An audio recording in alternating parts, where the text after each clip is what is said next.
Good morning students. मैं चंद्रकांता आज आपको कक्षा 9वीं से पाठ नंबर 3 एवरेस्ट मेरी शिखर यात्रा इस पाठ का सार समझा रही हूँ।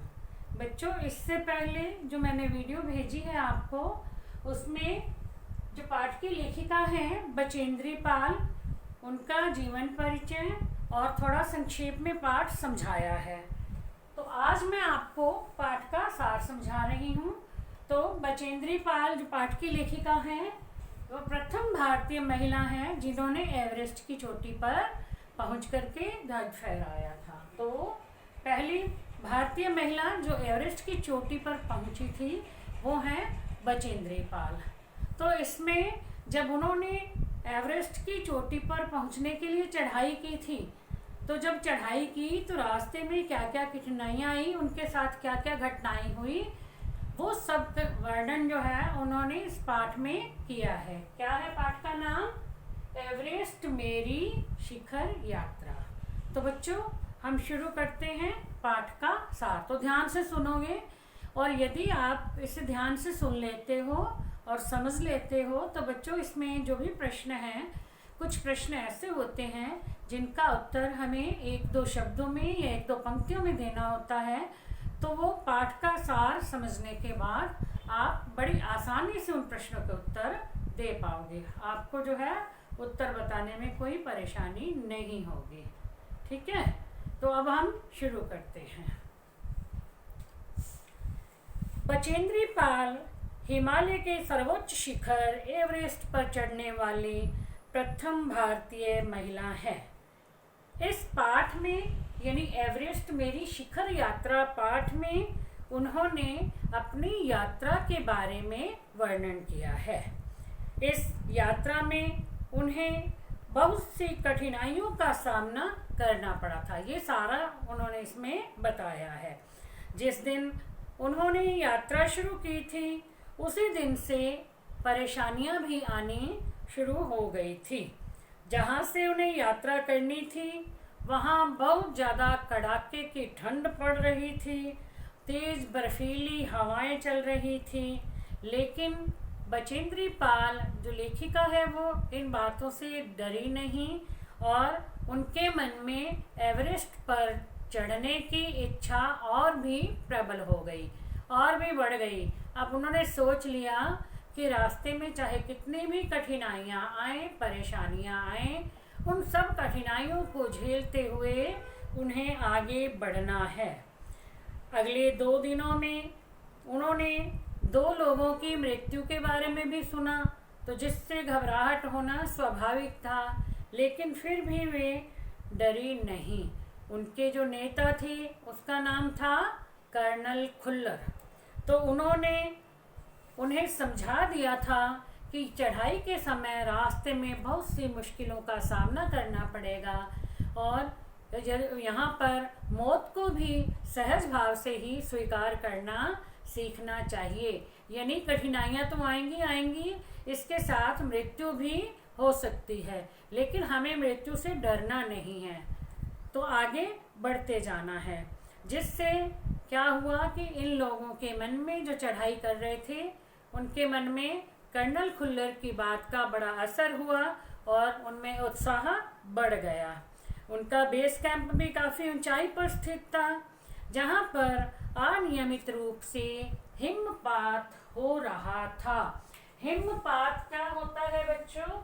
हिमपात, हिम मैंने होता है बर्फ और पात मैंने गिरना, मतलब बर्फ का गिरना जारी था। अब ऊपर चढ़ाई चढ़नी है और बर्फ गिर रही है तो ठंड भी हो जाएगी ज़्यादा, है ना।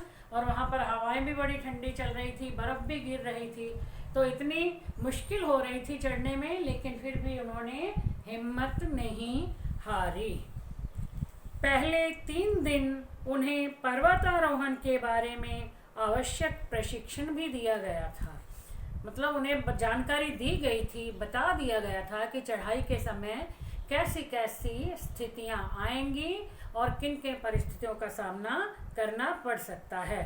इसी दौरान तेनजिंग शेरपा से इस दल की मुलाकात हुई जो उनके लिए काफ़ी प्रेरणादायक रही। 15-16 मई 1984 का दिन बचेंद्री के लिए हादसे वाला सिद्ध हुआ, यानी उस समय उनके साथ एक हादसा घटित हुआ। जहाँ पर वो कैंप लगा हुआ था वहाँ बर्फ़ की एक भारी चट्टान आकर के गिरी, और जिसमें बचेंद्री पाल जो कैंप में और अन्य और साथी भी वहाँ पर रुके हुए थे, तो वो भारी चट्टान जब गिरी तो उससे बहुत ज़ोर का धमाका हुआ, और तब सबने देखा तो जो लोग थे वो कई जो है कैंप में उस बर्फ़ के नीचे दब गए थे, लेकिन बचेंद्री पाल को कुछ भी नहीं हुआ था, और उन्हें भी दूसरे अन्य लोगों को भी कुछ नहीं हुआ, बल्कि उन्हें थोड़ा सा चोटें आई, यानी वो घायल तो हो गए लेकिन किसी की भी मृत्यु नहीं हुई थी। बर्फ खोदकर बचेंद्री को भी निकाला गया। अब इस घटना से उनमें और भी हिम्मत बढ़ गई थी।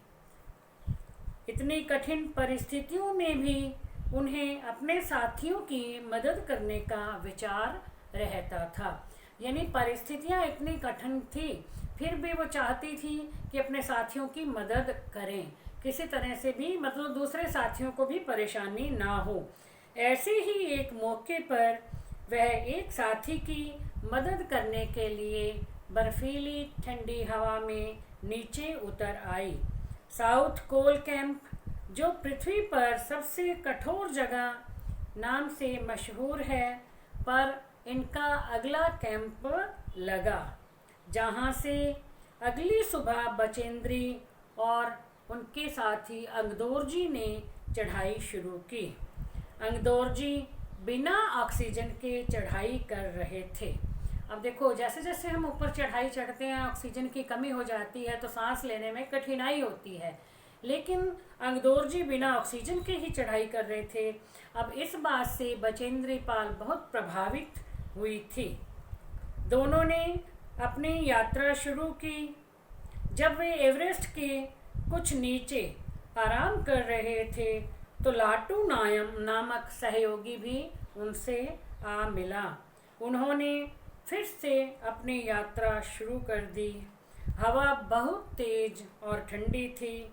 बचेंद्री ठंड और उड़ती हुई भुरभुरी बर्फ के कारण दृष्टि की शून्यता का शिकार हो गई, यानी बर्फ के छोटे छोटे कण जब उड़ते हुए हैं तो कुछ दिखाई नहीं देता है। सामने जो है अभी क्या आ रहा है, जैसे यहाँ पे हम देखते हैं कि सुबह सुबह सर्दियों के दिनों में बहुत धुंध होती है, तो धुंध में हमें बिल्कुल पास से भी देखने पर कुछ दिखाई नहीं देता, तो उसी तरह वहाँ भी ऐसा था। सफ़ेद बर्फ़ के कण जब गिर रहे थे तो बचेंद्री पाल को कुछ भी दिखाई नहीं दे रहा था। उन्हें लगता था कि वे खाई में गिर जाएंगी। इन मुश्किलों का सामना करते हुए 23 मई 1984 के दिन दोपहर 1:07 पर वे एवरेस्ट की चोटी पर खड़ी थी। अब लेखिका बचेंद्री पाल जो है एवरेस्ट की चोटी पर कब पहुंची थी? 23 मई 1984 के दिन किस समय? दोपहर 1:07 पर वे चोटी पर पहुंच गई थी।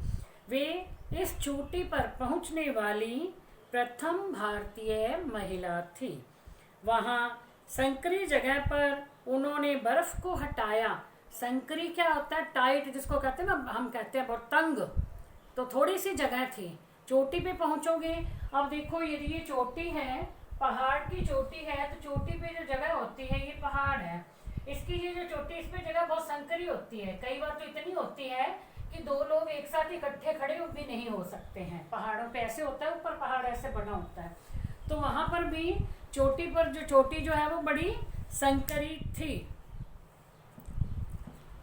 बचेंद्री पाल ने अपने साथ लाए दुर्गा माँ के चित्र और हनुमान चालीसा को एक लाल कपड़े में लपेटा और बर्फ में श्रद्धा से ढक दिया, यानी वहाँ बर्फ में दबा दिया। अंगदोरजी, जिन्होंने उन्हें बड़ा प्रोत्साहित किया था, उनका उत्साह बढ़ाया था, का बचेंद्री ने अभिवादन किया।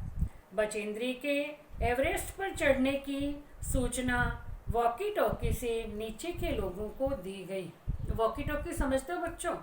अब जो फ़ोन की तरह होता है ना दोनों तरफ से, तो वो बोल के बता देते हैं। आप ट्रेन में भी देखते होंगे भी इंजन का जो ड्राइवर है और पीछे जो गार्ड होता है, तो वो एक दूसरे को ऐसे वॉकी टॉकी के माध्यम से जो है बातें कर लेते हैं, बता देते हैं, हर बात की जानकारी एक दूसरे को देते हैं। तो इसी तरह से वॉकी टॉकी की सहायता से दूसरे लोगों को ये बता दिया गया कि जो लेखिका हैं बचेंद्री पाल, वो एवरेस्ट की चोटी पर पहुंच गई हैं। कर्नल खुल्लर के शब्द, ऐसा लगा जैसे सारा देश कह रहा हो। वे बोले कि देश को तुम पर गर्व है।